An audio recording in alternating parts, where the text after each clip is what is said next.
to another episode of Cinema D'Amore. I'm your host, Chuck, joined by... Justin. And we're getting into documentaries this month. We're in it. We're in it. We stepped right in it as far as we can go. So, we've done a lot of true... We talked about it before, but we have done a lot of true life, true crime, real stories so far this year. And I said, you know what? Let's just get as real can get and just go full on documentary. And two of our documentaries are basically true crime documentaries because we just can't get away from that. They tend to be the more interesting ones. They are. I mean, we could have done Grey Gardens, which I think is excellent. We've done sports documentaries in the past. I thought our sports documentaries were all great. We did OJ, Made in America, Hoop Dreams. Those were all Beastie great. Boys. Yeah, we had some good ones in there. So we've covered other documentary subjects, but we're getting a lot into some true crime here, especially with these first two. But the one we're starting off with is Errol Morris's Thin Blue Line. That I think is probably maybe the first. That's in a way that the movie is aged differently in that is a much more commonly known phrase now, mostly represented from people that are usually against organizations like Black Lives Matter. That they say no, man, you gotta represent the blue lives. Gotta have the thin blue line. You gotta have the blue flag hoodie. And I don't know how Errol Morris portrays it. He doesn't. I wouldn't say it's the most positive portrayal of the thin blue line. No. Well, I would say he doesn't. He does a very good job with his documentaries in the way that he styles them, and that I don't think he portrays... I mean, obviously there's editing. I'm sure there's things that people said in certain things that didn't make it into the final cut, but his style is very much let them talk, and most of the people in the movie feel like they hang themselves with their own words. Like, he does not... There's not a lot of cutting in the actual interviews themselves. Like, he'll let these people just go on uninterrupted for 5 minutes, just talking themselves, and just they keep like burying themselves in a hole, like being talking about, oh well, we knew that guy was guilty. How? As soon as he walked in, you could just tell he was guilty, and well, that's why we wanted to get that confession out of him, because it was useless to even try to talk to him. You just knew he was guilty. Yeah, he does a lot of interesting things in this documentary. I don't know how long it took him to make, but I know that Errol Morris was a private investigator, and that kind of affected his filmmaking, like his documentaries. But this was originally, he was starting to do a documentary on Dr. Death, who is this witness the prosecution always calls forward to say, is this person crazy? Will they kill again? And he's called Dr. Death because he usually just always says, yes, they're fucking crazy, and then they're get put on death row, which is interesting because he's involved in this case, but they never even have an interview from him in this movie. But I do like that he was interviewing different people that had been put on death row from this guy, and that's where they found the main guy for this documentary. And he's like, I thought he was innocent right off the bat. Like, there was something that just didn't set right with this story that this guy was telling me.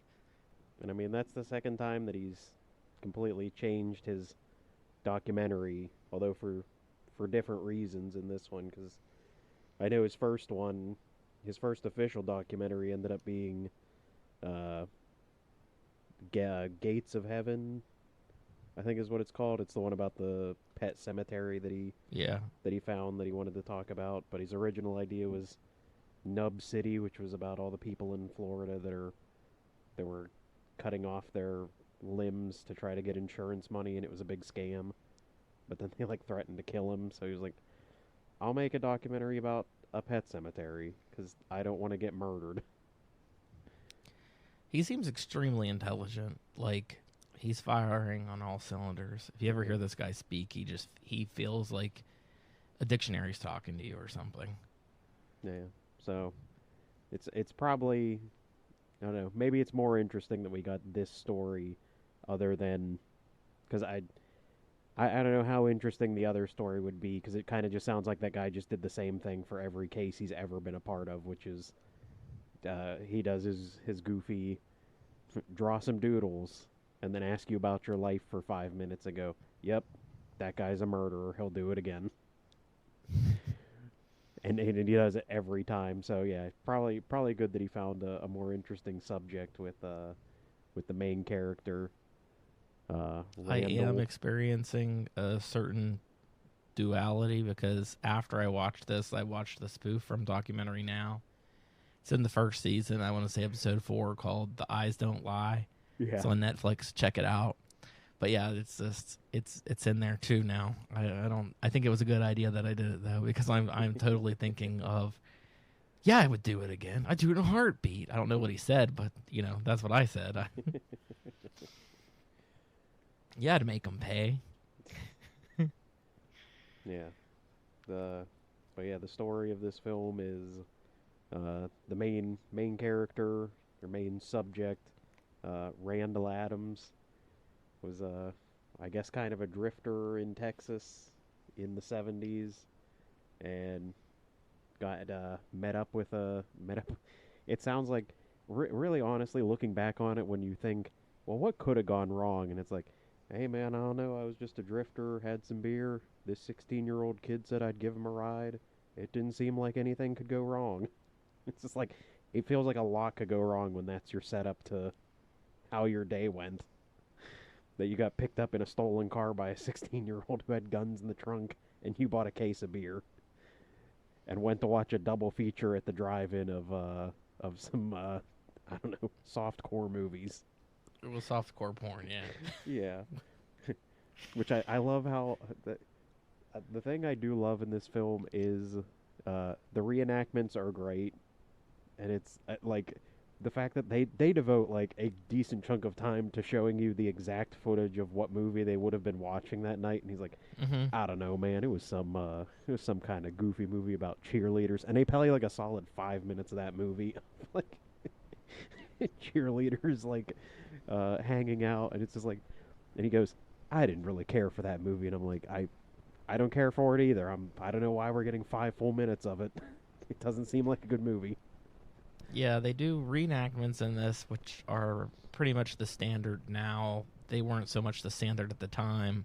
I know that it didn't end up being nominated for an Academy Award. It couldn't get into the documentary category because it won other awards in different festivals, but they wouldn't allow it. They were like, no, you don't, in documentaries, you don't get to create the scenes.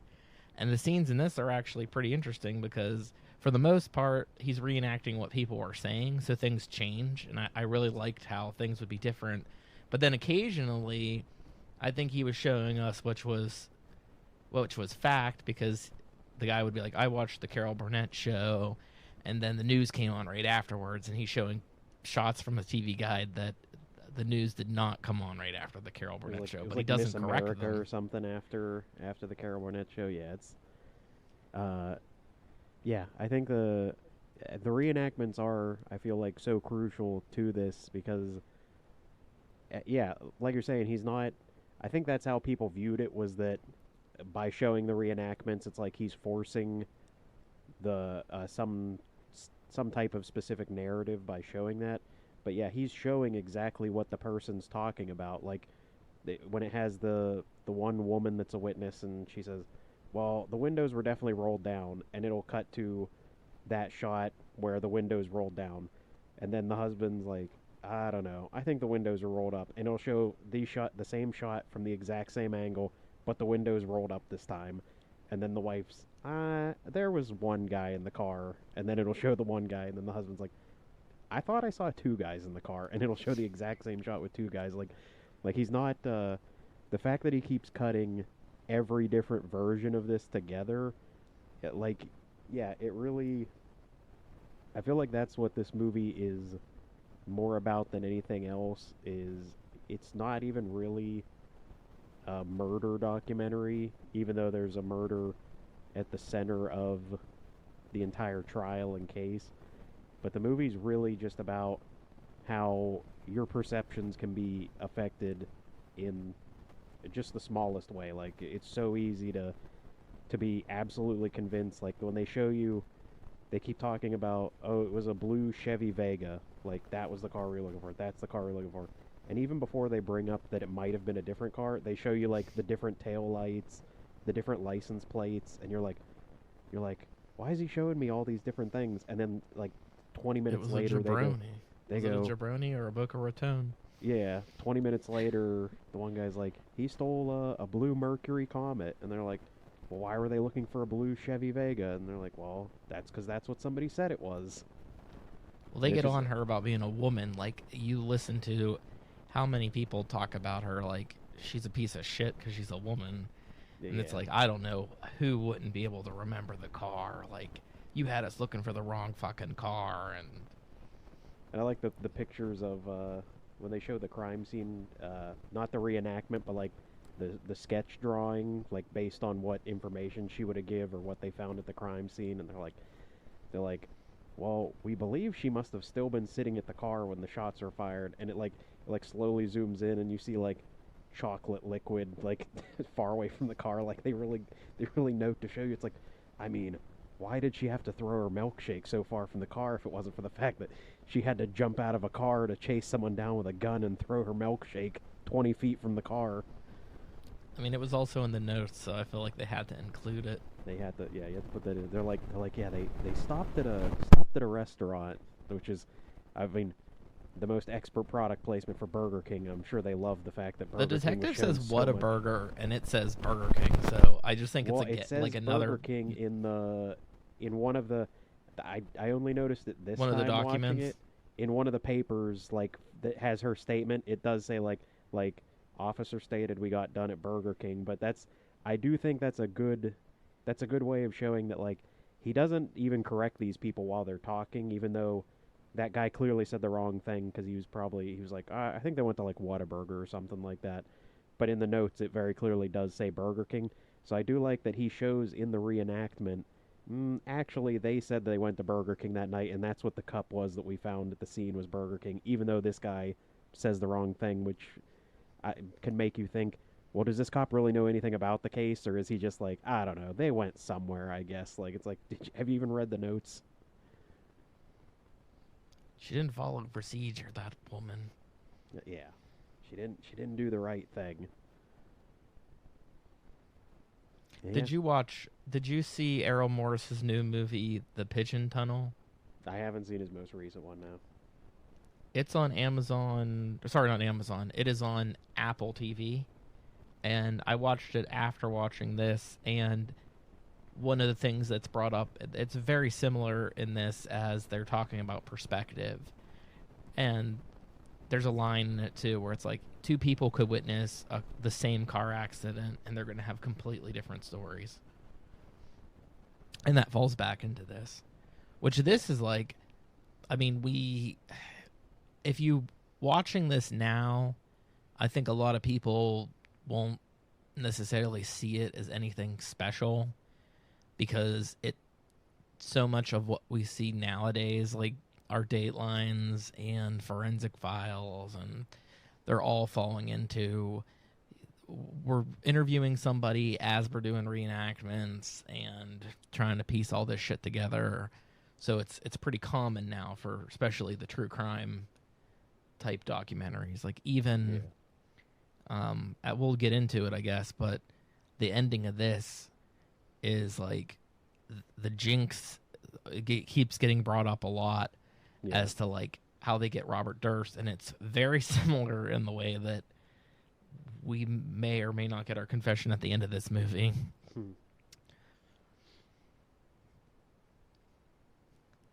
Yeah, this is. You showed this to me for the first time years ago at my old place, maybe like 10 years ago. Probably longer. 15 years ago. And it and I think it still holds up. Like you said, it's if someone was watching it now, but everything that's in this pretty much is what inspires things from Dateline, 2020, the entire investigation Discovery Channel is pretty much built on this movie essentially. Because I mean, this isn't the first documentary to be based on a true crime, but for the just sheer depth of going into one specific crime. Like most times when you'd see a crime documentary, it'd be about someone that's like a serial killer that was on some sort of crime spree for years or doing something crazy. And this is literally a guy shot a cop, and they're just trying to figure out who it is. Like it's the most basic, seemingly like open and shut type of case that you could have. But then you bring in the human element, and it quickly becomes very flawed. Yeah, and you have to trust what, again, the perception of what these people say, because everyone in this film presents themselves as, oh no, I was definitely 100% correct. Like you have the cops at the beginning that Randall says the one guy was like, here, you need to sign this confession, and he's like, I'm not going to do that. And then he comes back in with a gun and just sits it on the desk. He's like, why don't you just pick that up and look at that? And he's like, I don't think I want to touch that. He's like, I think he knew he was either going to have to shoot me or leave because I was not signing the confession or touching that gun and incriminating himself. And then you get the cops, and they're like, well, I mean, I just thought we were having a friendly chat when I walked in. I don't know what his problem was. I was trying to see how he was, what made him tick. Yeah, I was just trying to talk to him. I wasn't trying to get a false confession out of that guy. And be a good guy, and again, this is still so early on that it predates any idea of like recording people in interrogation rooms. So you just have to take his word that they threatened him in there, because we have no evidence to specifically show other than him saying that's what happened. And then you start to get like the other guys, the judge and the DA, and they're like, wow. I mean, just this look at movie him. also does not tell you who the fuck these people are. It's just people talking. End. I think it does a good enough job though of, for the most part, I think at least giving you context as to who the people are. Like you can tell by what they're saying what their job is. Right. Like you can tell who the judge is because he talks about, well, presiding over cases like this is real tough, in my day or something. So he's the judge. And some people say, like, even though they don't necessarily mention their name many times, but they'll say like, oh, I was a lawyer for working for Randall, so they're some way related to his defense. Of course, then we do eventually get to my favorite characters, which is the husband and wife, who are just like, I don't know why I always love their pictures. That you're first kind of shown them in those old newspaper photos and courtroom sketches, that they kind of look normal, and then when they cut to that woman and she has like I don't want to sound mean or anything, but she very clearly has like a lazy eye. She's like looking off, and she's just like, and then that's her very, very big thing is, well, I see everything very well. And I'm just like, do you? You do not look like you see things very well. That looks like the it like zooms in on the eye. Yeah, that's the last thing I would expect you to be able to do very well, is see things. Errol did a cool thing too, where I guess when he did the interviews, he did it with like a camera and a monitor, and he was behind a curtain. So they were they basically look straight at the camera when they speak, and it gives it more of like a cinematic feeling for sure. Like it definitely feels way different having people talk like directly into the camera. Yeah, it feels different. He makes sure to not have himself. You never hear him asking any of the questions. False. It does just feel, well, not till the very end that you get him. But he does a good job of of like removing himself from the narrative. And like I said, for the most part, he just lets these people talk, and like they don't re-record anything. There's parts where they mess up, like in the middle. He'll say like, yeah, because on Tuesday, and then he'll be like, wait, Friday, and then most other documentaries would have just cut around that, but they're like, nope, just leave it in. No, I think it adds like the authenticity to it. Plus, as you said earlier, it shows like the flaw with the humans. I think wasn't the conviction like only 2 years or so before this documentary came out? I don't know when the exact date was. I know it took like, I think the murder was in '76, but yeah, I know it took a while for them to like get everything figured out.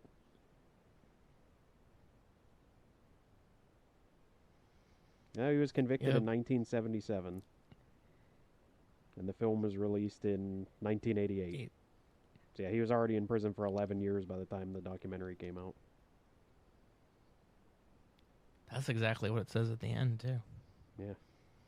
If It's only like we'd watched 11 plus years. I'm like, that's such an odd number. Instead of being like 10, over 10 years, it's like over 11 years.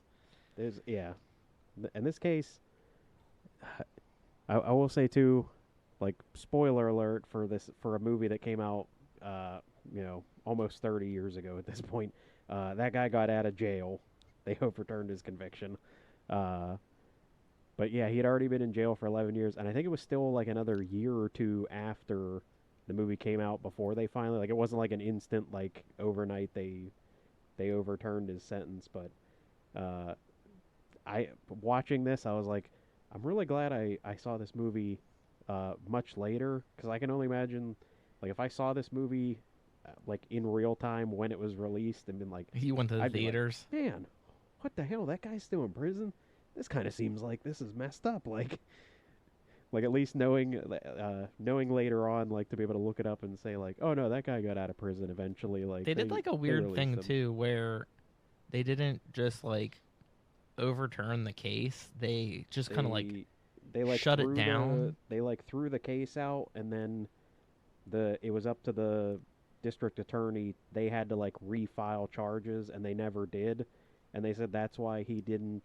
He was not allowed to like sue them for like Yeah, he got wrongly no convicting him. compensation because they said if he would have, he should have got something like 80 grand for every year like he every was. year that he was in prison. Yeah, they Yeah. said he didn't qualify because of like basically a loophole, because it wasn't declared technically a wrongful conviction. They just like threw the case out, and You they were technically weren't like, redo convicted. it. Yeah, yeah.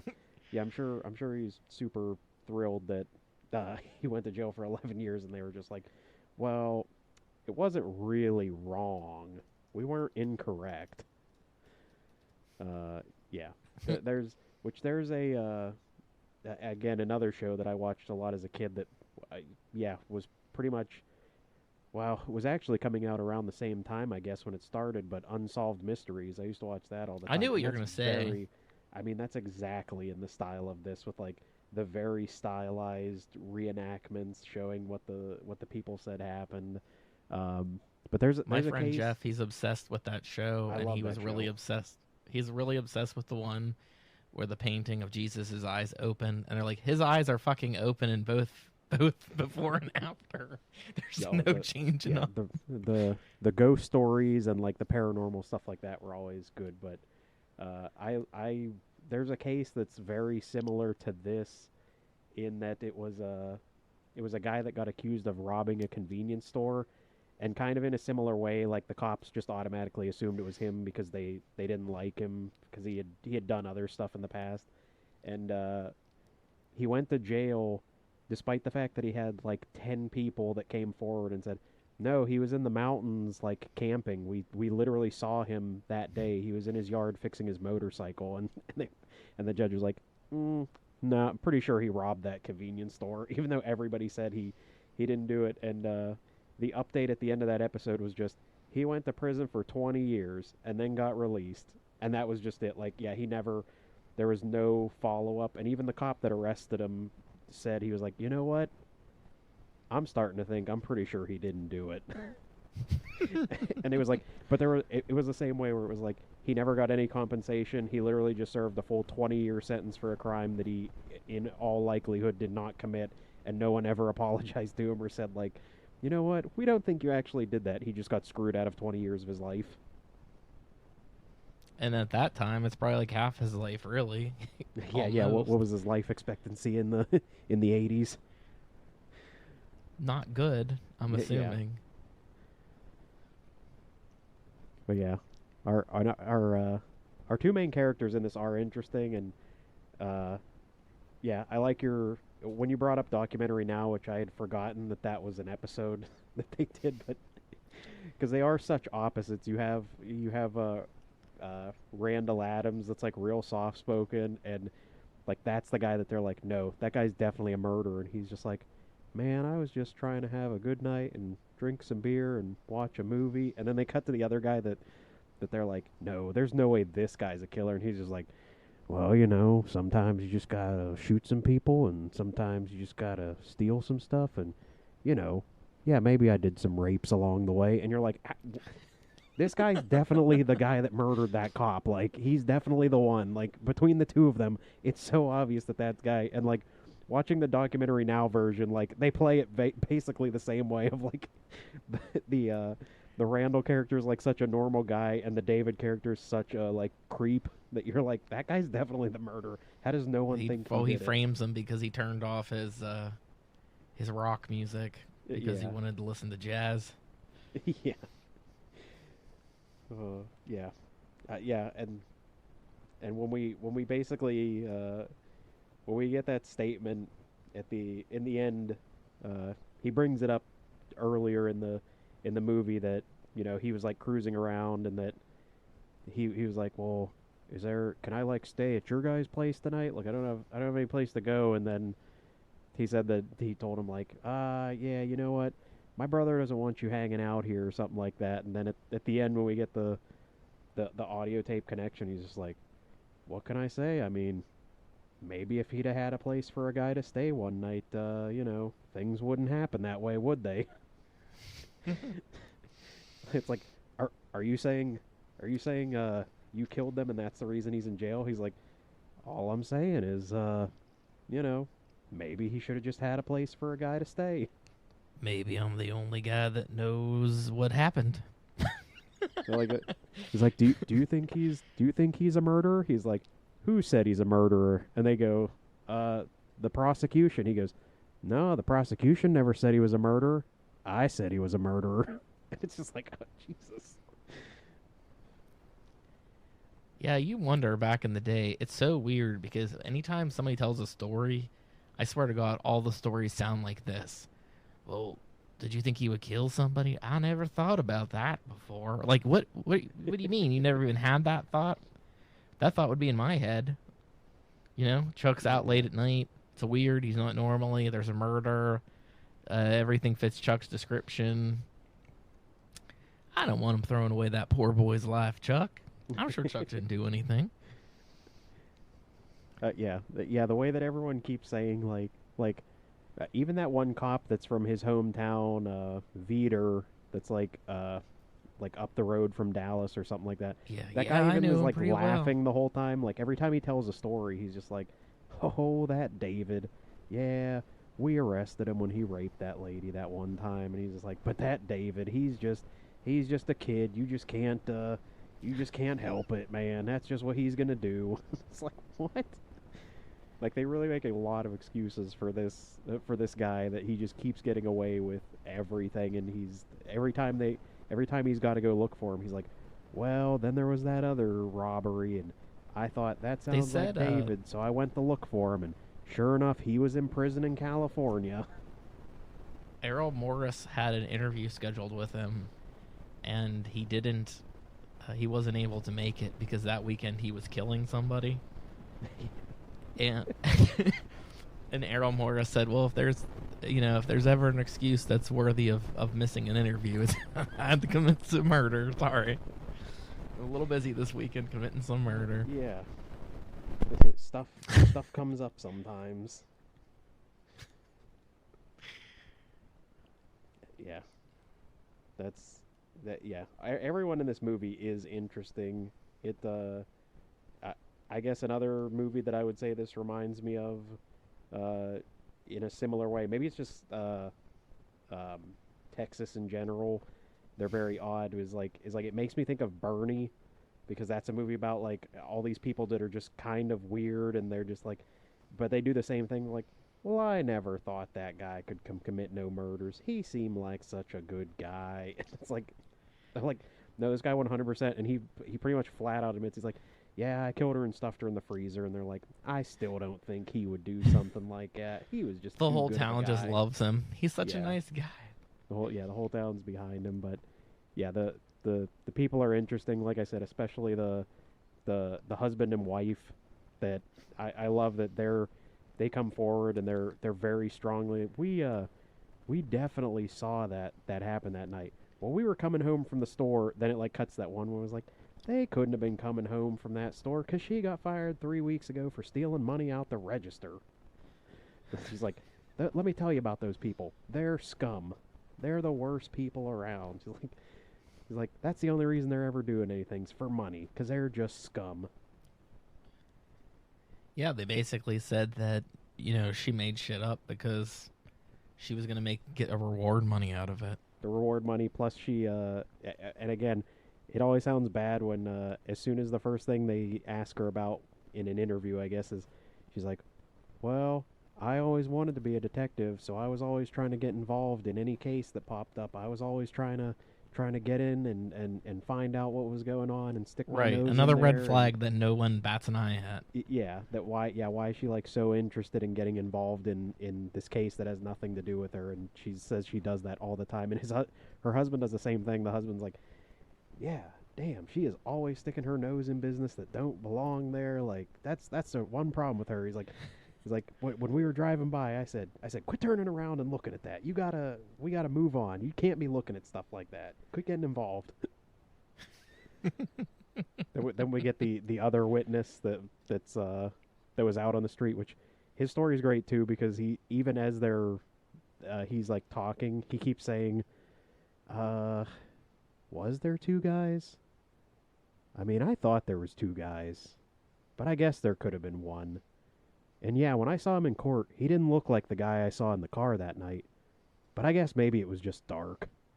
Like, his story's like, it's another one where you're like, and this guy was like the star witness for the prosecution. Like, he's changing his story as it's going.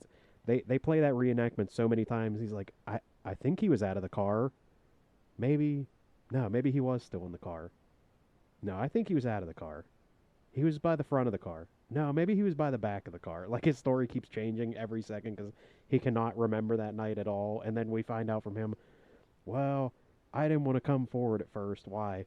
Well, because I was with a lady that wasn't my wife, so I didn't want to get involved.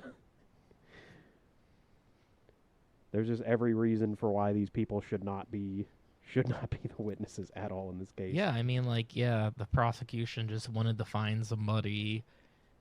All this evidence pointing at the 16-year-old, even like his friends and stuff were like, one of them had a funny name too to run the credits, which I can't remember now. It was like Buford Nelson or something. I was like, what?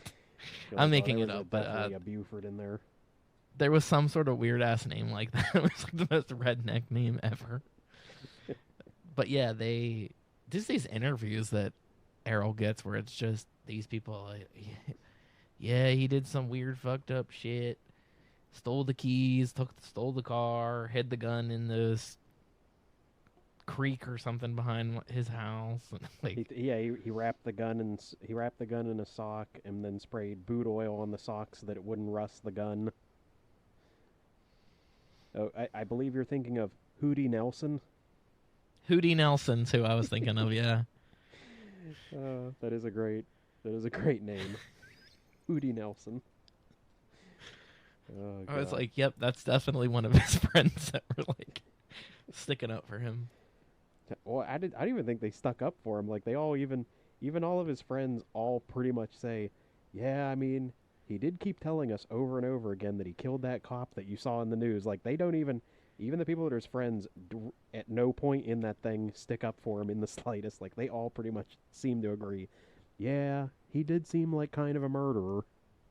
And isn't it funny how often that happens and the people are like, I thought he was just kidding. Yeah, and in this one, everyone's like, "No, I was pretty sure he was telling the truth when he said he murdered that guy." Which again makes you wonder when everyone kept saying, "No, we didn't really think it could be someone like him," even though all of his friends are saying, "No, it's 100% him. Like he definitely probably killed that guy." He had like a tragic backstory of like his brother dying or his kid sister dying. I can't remember. Yeah, he was just a lonely kid. The kid like his like sister drowned or something, brother drowned. I think it was He probably his brother drowned. drowned, He probably yeah. did the drowning. He probably, yeah. If we're looking deeper, he probably was the one that killed his brother. That was his, that was his first taste of murder.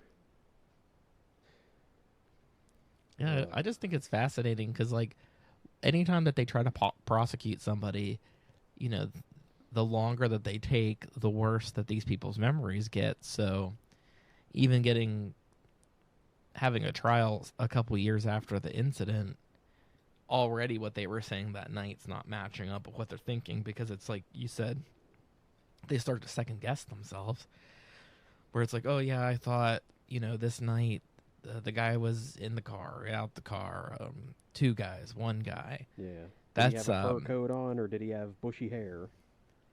They had a thing when we worked at the bank. If there was ever a robbery, after the robbery, you were not allowed to talk to each other about the robbery.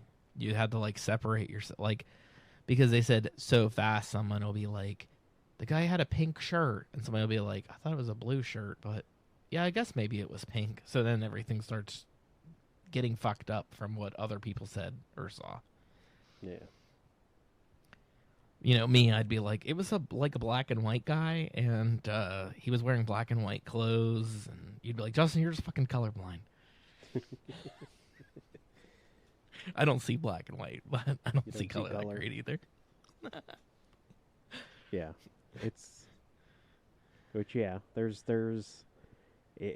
impossible to predict how anyone would react to a situation of somebody getting shot. Like, I think everyone tells themselves like, "Oh man, if I was a witness to a crime, I'd remember everything. I'd be so noticed." And then it's like they get involved in some type of crime, and it's like, "But what happened?" It's like, "Oh, I don't know. It all happened so fast. There was a guy. Like, what did he look like? I don't know, just a guy. I don't remember anything about him." Like, it's you can't. I liked predict, Russell when he said, "I wish that she fucking blew that guy's head off, and then I wouldn't be here right now." Yeah. Like, at least hit the car one time, because she didn't hit the car at all. She would have just murdered that guy. We wouldn't be having this problem. Then we know for sure who killed that guy. Yeah, and then was it Robert Wood, the guy that died, the cop that's the victim? There was like a story about him getting a bulletproof vest or something. Oh yeah, his wife was gonna buy him a bulletproof vest for Christmas. Or like it was under the tree or something like that. I don't know. The murder was like end of November, so possible. Yeah. Although I think the final shot shot him in the head, so I still don't think the vest would have might have helped a little bit, but I still don't think it would have 100% saved him there, but well, that's being optimistic. Lady, it wouldn't have mattered. He got shot in the face. Yeah, that's what they tell him when they bury the husband. When she's like, "I had the bulletproof vest," it's like he got shot in the head anyway. So unless you had a bulletproof mask in that package, yeah, it wouldn't matter at all. But yeah, the thin blue line is the cops separating us from chaos or something. I guess that's how they describe it. Yeah, and like it's just this thin veil of a line of, that they're the only ones keeping anything in order. And this happens a lot of times where they pull somebody over and they're not even on. It's not even on their radar that the car might be stolen or what the hell that person's going through, and they'll end up getting shot at and, losing their lives. It happens all the time. But then you see the opposite where it's like somebody doing absolutely nothing, and the cop's like, I'm going to unload my entire gun into them right now. Yeah. Because they scared me. I got nervous. I told them to take their seatbelt off. They did. For some reason, I thought they had a gun, and I just killed them. Yeah, in that scenario, I would 100% be like, if I stick my hands out of the car, that's that. When they're like, take your seatbelt off, I'll be like, no, you fucking reach in and take my seatbelt off. I am not moving my hands. I'm not picking up that gun that you sat down on in the interrogation and told me to pick up.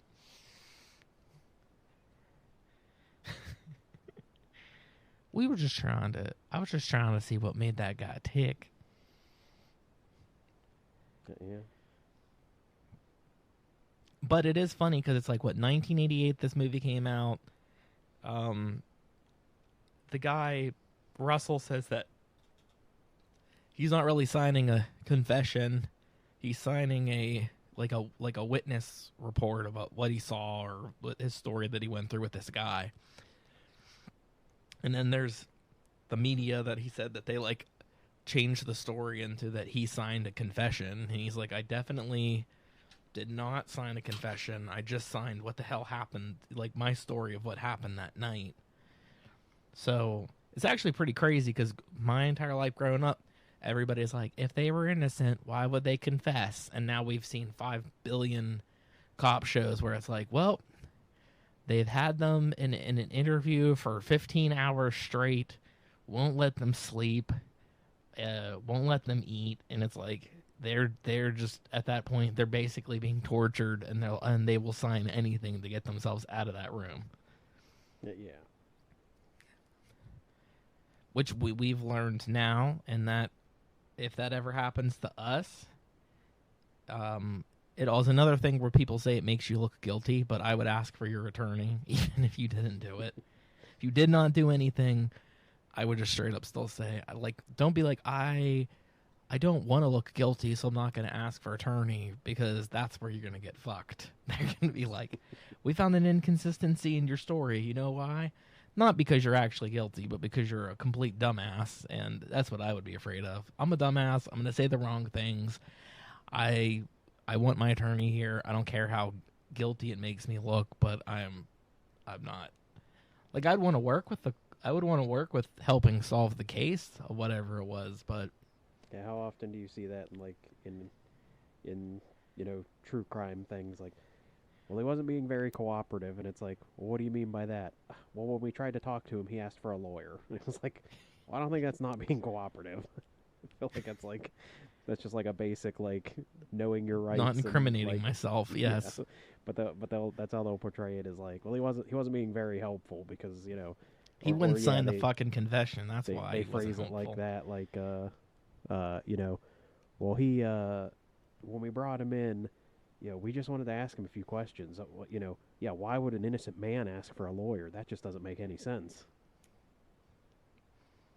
Yep, and we've watched enough stuff where it's like, I believe that person was probably innocent and just signed it because they're stupid. It's like that Making a Murderer, where they had that guy. Both the people were dumb. I mean, but the kid was I don't think they were guilty, but they were dumb. Mentally, it was an official diagnosis that he was mentally handicapped and definitely could not understand. They told him he wouldn't see him. WrestleMania if he didn't confess. Yeah, he 100% did not understand what they were telling him. And they're they're interviewing those cops, and they're like, I don't know. I think he's smarter than he's letting on. And they're people are like, he has an IQ of 65. He definitely does not understand what they were saying to him. He definitely didn't get it. That'd be me being like, I'm not saying I'm insane, but I have a low IQ, and I definitely didn't do this. Yeah, there's the other Brennan. story. Are you sure you didn't shoot them, Brennan? I guess I shot them. Whatever you say. The one you were saying about when he missed that interview because he murdered that other that other Yeah. guy.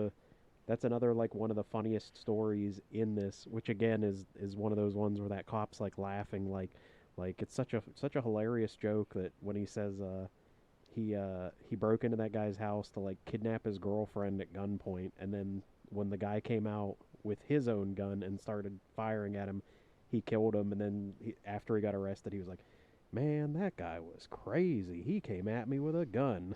And they're like, "You were kidnapping his wife," and he's like, "Yeah, but man, that's crazy to just come at someone with a gun." He's like, "I had to put that guy down." Like, and everyone's just like, that's like another one of those where it's like, "Oh, David, what are we gonna do with you?" The first time you see him, I mean, I know he's handcuffed and he's in his orange jumpsuit. But he like immediately is like that guy's the killer. Yeah.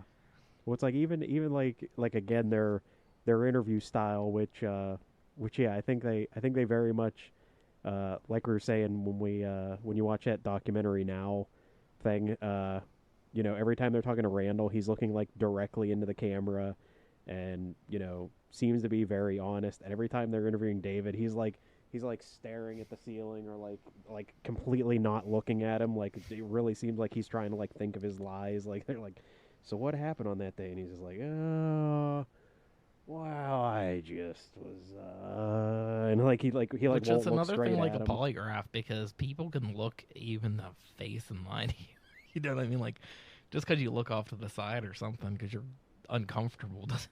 But yeah, you are right. But he is He's the only 100%, person yeah. that's never looking at the camera. He's the only in person the that is like entire constantly like documentary. looking away the entire time because he just knows for a fact that he's lying the entire time. Well, the very end of this movie too, the camera broke or something. That's why it's a recording on a Yeah. tape recorder, and that's where he gets that confession. And the documentary now version of it is great too, where he's like, "Yeah, I killed that guy." And it's like, are you recording this right now? Yeah, we're all recording you. You're pretty much done for. He's like, "Oh shit." Ah, you got me.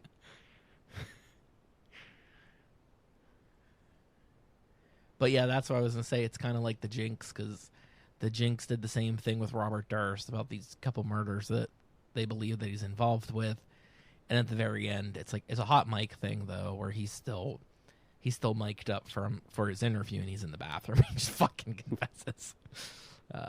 Peeing in the bathroom, and he's just like, I "Of should course have I killed all murdered. those Of course people. yeah, Yeah, of yeah. course You're I like, killed what? those people."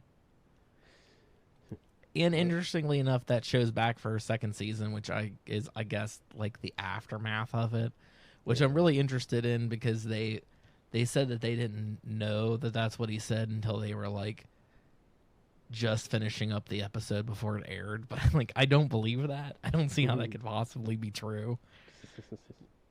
They know what they had, and they were like, "You're just gonna have to pretend like you just fucking found it."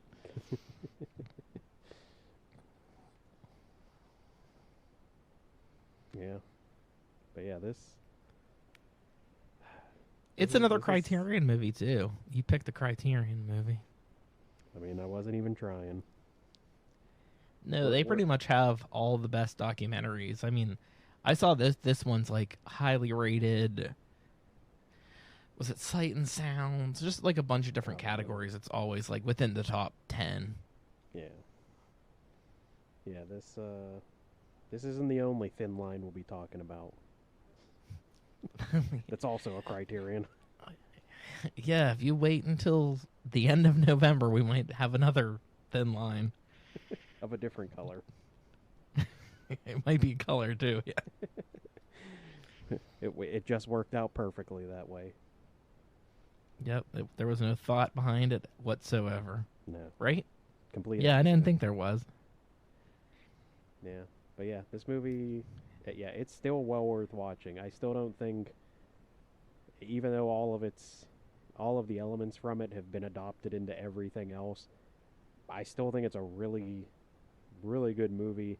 Also, I love the score for this movie by Philip Glass. That music just like works really well It does. in the back. It never at any point feels like it's overshadowing anything that's happening, but it's like he does it just tense enough that it Yeah, that's what I really was thinking. heightens all the moments. There's a constant tension because of the way that score is. You're right. So yeah, it's definitely worth watching. Definitely worth checking out. Yeah, actually, like, and then a couple of his one with on Stephen Hawking's pretty interesting too. Yeah, he likes interesting subjects. That is for sure. He doesn't. Uh, some people I think might get bored with documentaries that are just, I don't know, very basic things, or they're just very standard like historical moments. But he is definitely one of the more interesting guys that just flat out goes, you know what? Nah, let's just do some weird stuff. Yeah, and the Hawking one too is interesting because all the interviews they gave everybody like sets to be on. Yeah. So like everybody that's interviewed in that, they'll be like, it looks like they're in their house or they're in an office or something like that. But they're all sound stages that they had built for the interviews, which is great, which is crazy.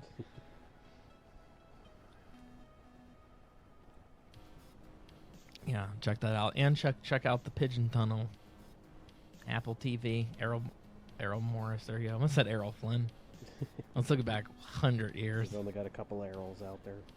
Yeah, there's just a couple Errols. One's a documentary, Tarian / private investigator, and the other one is an actor / Robin Hood.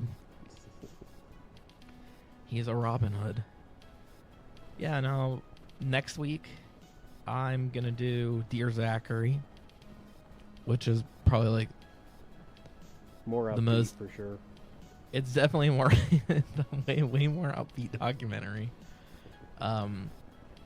It's something kind of close to home for us because it takes place really close to where me and Chuck live in Pennsylvania, and there's a Canadian aspect of it. But yeah, it's pretty fucked up. But it's not as fucked up as The Thin Blue Line. So we'll be back next week with that. Yep. As we discuss our documentaries. Which I think that you picked a great pick. Doesn't matter what Jacob said at the end of Spaghetti Westerns. Like, there's plenty of documentaries out there that are fucking awesome. And we went for the true crime ones, mostly. Except the last one. What's that going to be? We have some fun. In 2 weeks, what are we going to be discussing? That's rhetorical. You don't have to answer that question. That was for the audience. What are we going to be discussing that's not true crime? All right. Thank you for listening, pod people.